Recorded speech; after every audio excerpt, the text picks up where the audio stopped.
We have new details in a deadly crash along River Road over the weekend. BRPD says crash detection technology could have possibly prevented the death of 44-year-old Lim Washington. News 2's Sarah Gray Barr reports. A road with a posted speed limit of 45, Brightside Drive ends just before the levee, making drivers turn either left or right to continue down River Road. But in the early hours of Sunday morning, between 2 and 3, Washington went straight up the levee over the bike paths at the top. The car went airborne up the levee and crashed down on the front end and flipped over.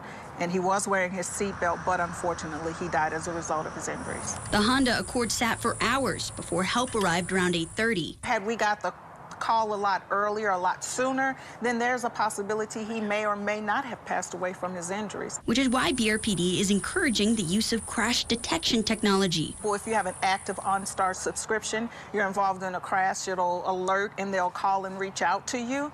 Also, Apple Watches, Apple phones also have crash detection on them as well. And that is a preventative measure. With a limit of 45 miles per hour, officers believe speed may have caused the driver to lose control of the vehicle. To actually go over the levee and be airborne and then to land down on the hood of the car. So yes, he was possibly traveling at a very high rate of speed. It's unclear what role weather, fog, distractions at the wheel, or alcohol could have played. Distracted driving could play a role. You know, I've passed people in cars and put my lights and sirens on, and I've seen them face down in their phones. And a reminder to be vigilant this New Year's. And I'm not saying in any way, form, or fashion that this driver was impaired, but we know it's the holiday season. So if you want to have a few drinks, get a designated driver, call Uber, call a taxi. In Baton Rouge, Sarah Gray Barr, WBRZ News 2.